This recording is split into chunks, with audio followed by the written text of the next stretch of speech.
अगर आपको लगता है कि आपके बच्चे की प्रोग्रेस रुक गई है, बच्चों को पर्सनल अटेंशन और सुरक्षा की जरूरत है और आपको अपने एरिया में अच्छे स्कूल नहीं मिल रहे, तो अब आप बच्चों की जिम्मेदारी छोड़ दीजिए हम पर। जी हाँ, क्योंकि यहाँ अनुभवी शिक्षकों द्वारा बच्चों को उच्च शिक्षा के साथ निखारते हैं उनकी पर्सनालिटी को। स्कूल में वर्चुअल और वीडियो लर्निंग के साथ प्रैक्टिकल लर्निंग की समस्त सुविधाएं उपलब्ध हैं। बच्चों के उज्जवल भविष्य के लिए जल्द एडमिशन कराएं। Academic heights school, Salasar Dham colony, near block office, behind hotel ship palace, Moranipur. ज्योतिष और ध्यान से संबंधित हमारे बीज न्यूज बीके के दर्शकों के कुछ क्वेश्चन थे। इन्हीं क्वेश्चन के हल के लिए हम पंडित रवि शर्मा जी के पास आए हैं। कहते हैं कि लल्ला के पांव पल्ले में दिख जाते हैं, तो मैं गुरुजी से पूछना चाहता हूं कि गुरुजी, आपकी ध्यान और ज्योतिष की शुरुआत कहां से हुई? मैं आपको बताऊं, जीवन में हर चीज़ डेस्टिनी हम एक शब्द बोलते हैं, वो चीज़ें कुछ जन्मजात होती हैं। ऐसा कह सकते हैं कि ये चीज़ें मेरे को बचपन से ही अपने अंदर दिखाई दे गई थी। चीज़ें कोई भी मेरे को सपने में आ जाती थी। एस्ट्रोलॉजी से रिलेटेड चीज़ें हमेशा आकर्षित करती थी। जब भी मैं कोई बुक्स भी पढ़ता तो मेरे को वही चीज़ें जहन में, दिमाग में आती थी। ध्यान जगने लगा। जैसे जैसे मैं ध्यान करने लगा, चीज़ें बहुत बारीक सी दिखाई देने लगी। लोगों के विचार दिखाई देने लगे। ध्यान के द्वारा फिर भविष्यवाणियाँ शुरू करने लगा और धीरे धीरे लोगों ने फिर प्रचारित करा और आपके सामने है। इसको यही कह सकते हैं कि हर व्यक्ति का एक स्वधर्म होता है। श्री कृष्ण ने गीता में कहा कि अर्जुन का स्वधर्म था क्षत्रिय। ठीक इसी तरह हर व्यक्ति के अंदर कुछ परमात्मा जन्म के साथ देता है। वो एक साउंड होता है सबके ग्रहों का। इसको वही कह सकते हैं। बस वो हमने पकड़ लिया और ध्यान ने वो रास्ता दिया कि वो हमको समझ में आ गया। किस उम्र में ध्यान की ओर आखिर से तू ये? मैं कहूँ तो 16 साल की उम्र सबसे जागरूक वाली आयु थी। उस समय ओशो समझ में आने लगे, ध्यान की विधियाँ करने लगा। तो पहले तो मैं एस्ट्रोलॉजी, जैसे लोग 12 राशि, 27 नक्षत्र, 108 चरण, कौन सा उच्च का, कौन सा नीच का, कौन दृष्टि देख रहा है, कौन सा बल लग रहा है, ये पठन पाठन वाली ज्योतिष तक था। फिर ध्यान के द्वारा उसमें गहराई आती चली गई। तो सही आयु और जागरूकता वाली आयु में 16 साल की मान के चलता हूँ। तब से साधना शुरू हुई और निरंतर ध्यान की विधियों से उसमें गहराई आती चली गई, थोड़ी समझ आती चली गई, विचार थोड़े कम होने लगे। तो प्रकृति ने द्वार खोलने शुरू कर दिए। गुरुजी, 16 साल की उम्र में बच्चों के अलग अलग तरीके होते हैं और इसमें आप ध्यान में चले गए, इसका क्या कारण है? हाँ, कुछ नहीं, समझ लीजिए सबको आनंद मिलता है अलग अलग चीज़ों से। जैसे क्रिकेट भी पसंद था, लेकिन ऐसा कह सकते हैं कि कोई पूर्व जन्म की यात्रा थी तो बहुत वो आकर्षित करता था। आंखें बंद करते थे तब भी सिर्फ सोचते थे कैसे ये विचार चले जाएं और कैसे ऐसी कोई चीज़ निकाली जाए कि लोगों की चिंता समाप्त हो। मैं बहुत से दोस्तों को देखता था, वो साइकोलॉजिकली टेंशन में थे, उनको बहुत गुस्सा आता था। हर व्यक्ति काम करता है, अपने मन से करता है, ईमानदारी से करता है। क्रोध उसको कहीं ना कहीं लोगों का तो बुरा बनाता ही है, ऊर्जा को रोकता है। बहुत बार मैं देखता था ऐसी कोई चीज़ें हों जो आदमी के मन को शांत करें, क्रोध को शांत करें, उसकी एकाग्रता को बढ़ाएं, कैसे वो प्रकृति के आनंद के दरवाजे तक पहुँचे। ऐसी मैं खोज करते करते फिर ध्यान के द्वार पर दस्तक दी और यात्रा शुरू हो गई।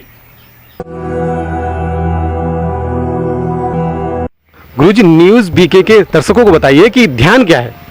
ध्यान, देखिए अभी तक आपने ध्यान के बारे में एक चीज़ सुनी होगी कि बैठे बैठे एक जगह आंख बंद करके लोग सोचना शुरू कर देते हैं। अधिकतर उनका ध्यान तो नहीं लगता और वो जैसे ही आंखें बंद करते हैं उनका सोचना और तेज होता चला जाता है। ध्यान है निर्विचार अवस्था। ओशो ने पहली बार ध्यान में संगीत का प्रयोग किया, म्यूजिक का प्रयोग किया। जरूरी नहीं कि आप आंख बंद करके एक जगह बैठें। ध्यान की बहुत सारी विधियां हैं जो लोगों के लिए अब सरल कर दी गई हैं। ओशो ने इस पर बहुत काम किया, भगवान बुद्ध ने बहुत काम किया और अब लोग लगातार उस पर करते जा रहे हैं। ध्यान है निर्विचार होना, वो हम एक जगह बैठ के भी कर सकते हैं। कुछ अच्छे अच्छे संगीत भी हैं जो हमको सपोर्ट करते हैं ध्यान में ले जाने में। बहुत अच्छे अच्छे नृत्य हैं, हम डांस करके नृत्य में जाके और अपने मन को शांत करने की कई सैकड़ों पद्धतियों में जो जो हमको पसंद हो, हमारे मन को भाए, क्योंकि हर व्यक्ति का मन अनूठा है, तो उसके लिए एक ध्यान की विधि काम नहीं करेगी। दूसरी चीज, हमें अपने कार्य को ही ध्यान में बदलना पड़ेगा। जैसे आपका कार्य न्यूज़ चैनल और स्टूडियो या फोटोग्राफी, आपको अपने कार्य को ध्यान में परिवर्तित करने की विधि चुननी पड़ेगी जो आप अपने कार्य को और ऊर्जावान ढंग से करें, ना कि आपका कार्य रुक जाए। बहुत सारे लोग ध्यान में गलती कर देते हैं कि वो ध्यान तो शुरू करते हैं, उसके बदले होता ये है कि बजाय उनका कार्य और ऊर्जावान होने के उनका कार्य रुक जाता है। तो ना वो ये कार्य कर पाते हैं, ना वो आपका कार्य भी बढ़े और आप ध्यान में भी प्रगति कर सकें। तो ऐसी बहुत सारी ध्यान की विधियों का प्रयोग हम लाइफ एंड मेडिटेशन के माध्यम से कराते हैं। गुरुजी, ओशो कौन है? हाँ, बहुत अच्छा प्रश्न पूछा आपने। आप मानिए, भगवान बुद्ध के बाद अगर देखा जाए तो आज तक मानव जाति का जितना ज्ञान था, जिस तरह 5000 साल पहले भगवान श्री कृष्ण ने पूरी 5000 साल पहले तक के ज्ञान को गीता में समाहित कर दिया था, भगवान बुद्ध आए, उन्होंने समूची उस ज्ञान को जो 2500 साल में परिवर्तित हुए, उस ज्ञान को अपने उपदेशों में समाहित किया, अपने ध्यान की विधियों में समाहित किया। क्योंकि जैसा मनुष्य होता है वैसे ही हमें ध्यान के प्रयोग लोगों के ईजाद करने पड़ते हैं और मनुष्य के हिसाब से ही चलना हो। फिर ओशो ने आज तक की जितनी ज्ञान, जितनी बुक्स, उन्होंने करीब 1.5 लाख से अधिक किताबें पढ़ी होंगी और अपने प्रवचनों के दौरान, अपने ध्यान की विधियों के दौरान सारा ज्ञान, सारी ध्यान की विधियां एक साथ समाहित करके उन मनुष्यों को दी जैसा कि आज का मनुष्य है। और संगीत का, म्यूजिक का इस्तेमाल किया। उनके पहले तक कभी म्यूजिक यूज नहीं होता था और अब ध्यान की विधियों में आप देखेंगे कि सामान्य से सामान्य आदमी कितना ही तनाव में हो, वो कोई भी 1 घंटे का ध्यान प्रयोग कर ले, वो तुरंत शांत होने लगता है। ओशो ने डायनामिक मेडिटेशन की रचना की, अकेले उसके लिए उनको नोबेल शांति पुरस्कार मिल सकता है। इतना पावरफुल ध्यान है कि आप 1 घंटे में कितना ही मानसिक रोगी क्यों ना हो, वो 1 घंटे वो ध्यान प्रयोग कर ले, वो तुरंत शांत हो जाता है। तो उन्होंने मानव जाति को एक दूसरे युग में पहुंचा दिया। यानी आज से 1000 साल बाद ओशो पूर्व और ओशो पश्चात 2 ही लोगों को और युगों को गिना जाएगा। उनकी बहुत बड़ी देन है। इतने छोटे से समय में उनको बताना तो लगभग असंभव है, लेकिन एक चीज मैं कहूँगा कि उन्होंने मानव जाति को शांति का एक ऐसा पद दे दिया कि वो अपने कार्य को ध्यान में परिवर्तित कर सकता है। उसे ध्यान के लिए अलग से समय निकालने की जरूरत नहीं है। ऐसी विधियां उन्होंने दी। गुरुजी, हमारे न्यूज बीके के दर्शकों को बताइए कि ध्यान से फायदे क्या हैं। यदि कोई फोटोग्राफी क्षेत्र में है, कोई खिलाड़ी है, क्या उसके लिए, सबके लिए लाभकारी है कि कुछ लोगों के लिए?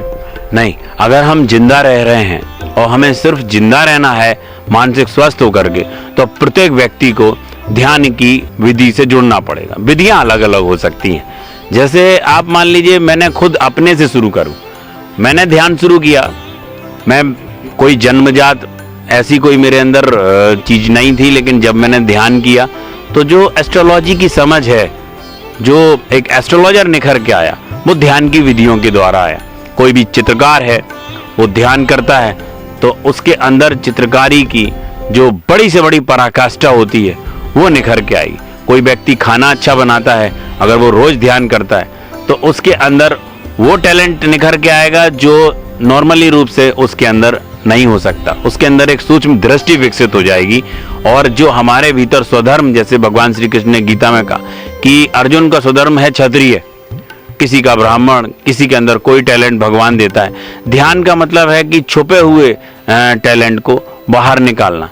ध्यान के द्वारा आप बहुत खुश रहने लगेंगे, गुस्सा कम करेंगे, ध्यान ज़्यादा करेंगे तो लोगों के साथ कैसे आपको ताल्लुकात अच्छे करने हैं। बहुत रूप में हम लोगों से मिलते हैं, आप कभी भी नोट करिएगा, हम उससे नहीं मिलते हैं, हम अपने खुद की बुद्धि से आकलन लगा लेते हैं। अगर वो ऐसे खड़े हैं, हम सोच लेंगे अरे उसने आज हमको बॉडी लैंग्वेज से एक्सप्रेशन सही नहीं दिया। वो आपका नाम भी लेगा तो आप अपनी समझ के हिसाब से उसको ये समझ लेंगे उसने हमारे ऊपर कोई कटाक्ष तो नहीं कर दिया, उसने हम पर कोई प्रहार तो नहीं कर दिया, मानसिक प्रहार तो नहीं कर दिया। हम एक अपनी संसार लिए फिरते हैं, उस संसार के चश्मे से दूसरे को देखते हैं, हमारा स्वयं का चश्मा और स्वयं की समझ नहीं होती है। तो जो विचारों की यात्रा है वो रुक जाती है।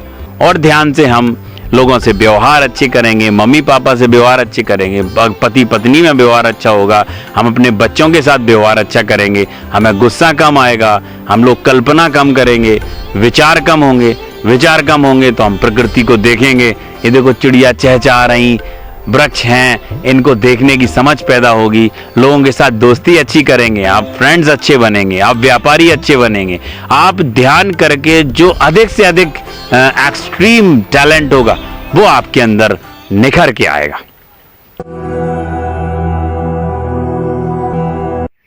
गुरुजी, ध्यान के कितने प्रकार हैं? क्या बच्चों के लिए ध्यान अलग होगा, बड़ों के लिए ध्यान अलग होगा, और साधु संतों के लिए ध्यान अलग होगा, या आप अलग तरह का ध्यान करते हैं और आपके शिष्य अलग तरह का ध्यान करते हैं? ध्यान जितने प्रकार के मनुष्य हैं सबके लिए ध्यान अलग अलग है। जैसे बच्चे हैं तो वो सामान्य देर तक आप बच्चों को शांत नहीं बिठा सकते आप ये भी नहीं कह सकते कि बच्चों को लेके कोई चला जाए और वो खुद शांत बैठ जाए।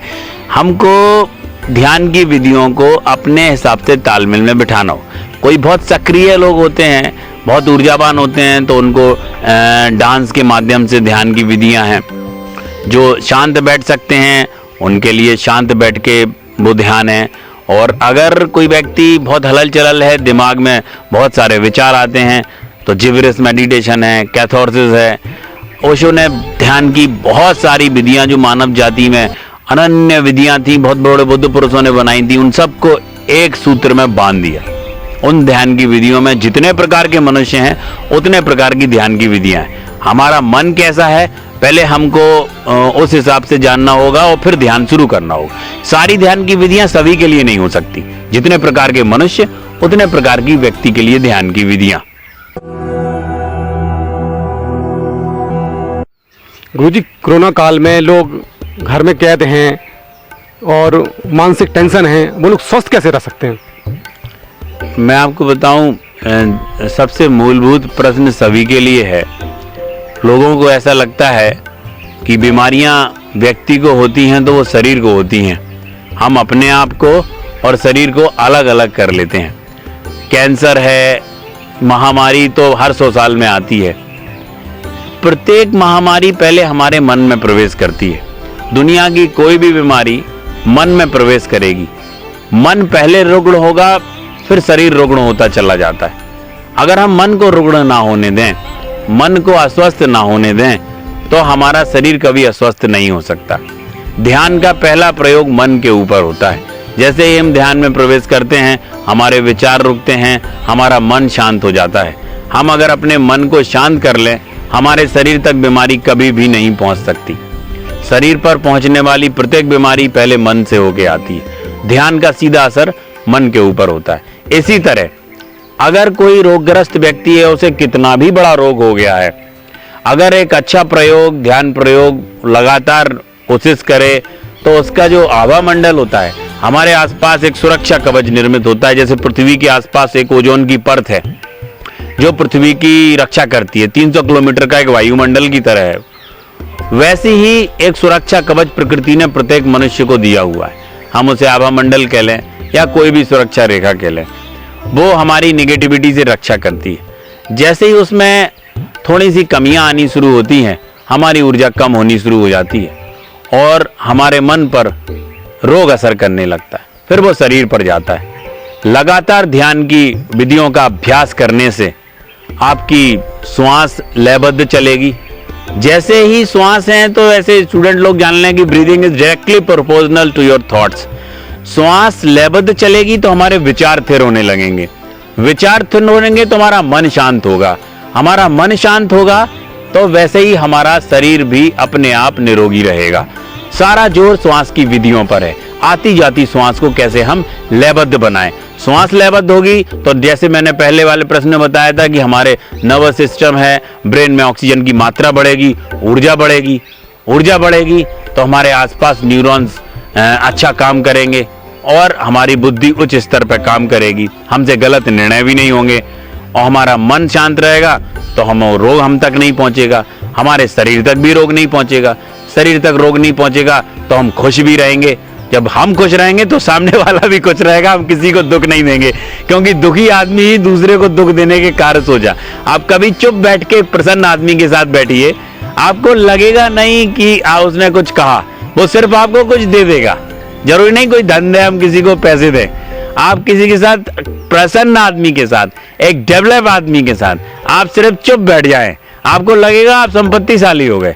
और किसी फर्स्टेड आदमी के साथ, तनाव आदमी के साथ आप सिर्फ गुजर भर जाए, आपको लगेगा उसने कुछ ना कुछ आपका ले लिया है। तो बस यही अंतर है एक ध्यानी और एक अध्यानी व्यक्ति में। ध्यान के द्वारा हम जीवन की सर्वश्रेष्ठ पूंजी पा सकते हैं। और बीके न्यूज में अखिलेश जी, मनोज जी, आप लोगों ने बहुत बड़ी और एक कीमती चीज में, एक बड़े यज्ञ में सहयोग दिया। बहुत सारे लोगों तक ये डिस्कशन के माध्यम से जरूरी जानकारी पहुंचेगी। मैं तो 15-16 सालों से इस प्रोग्राम को कर रहा हूं और अब इसमें आप लोग भी सहयोगी हैं। आज बहुत बहुत धन्यवाद आपका।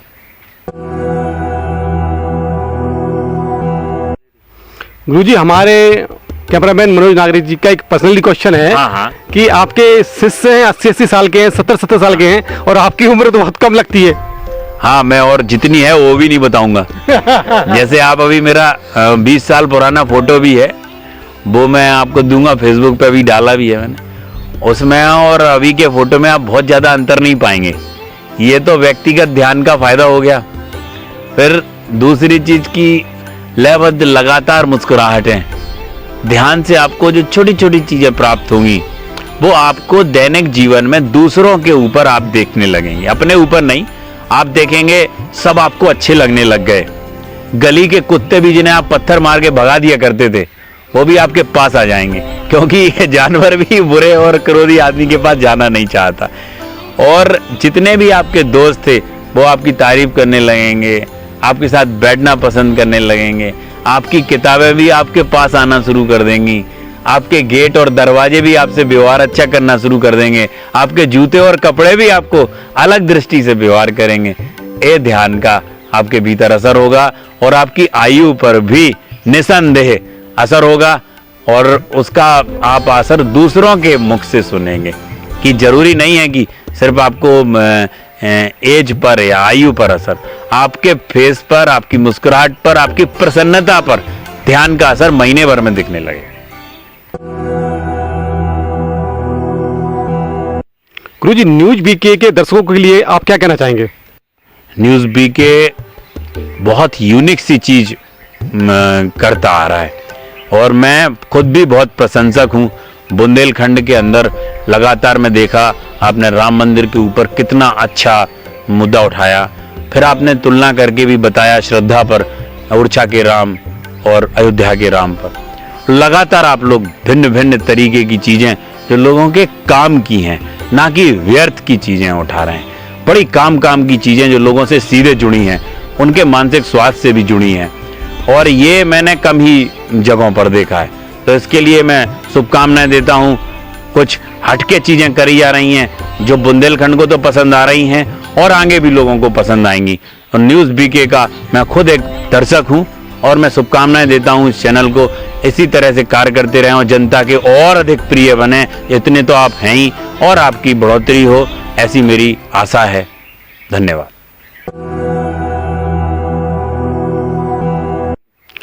यदि आपको हमारा कार्यक्रम पसंद आता है तो इसे कमेंट्स करें, लाइक करें और शेयर करें।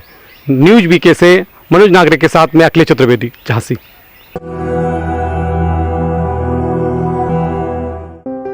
मऊरानीपुर में ठहरने का आलीशान स्थान, होटल बेलव्यू, रेस्टोरेंट जहां है लजीज खाना, conference hall, fully air condition rooms. यहां मिलेगा वाईफाई नेटवर्क के साथ स्वच्छ वातावरण। एक बार जरूर आएं। नारायण टॉकीज के पास, स्टेशन रोड, मऊरानीपुर। कॉन्टैक्ट 9936107730।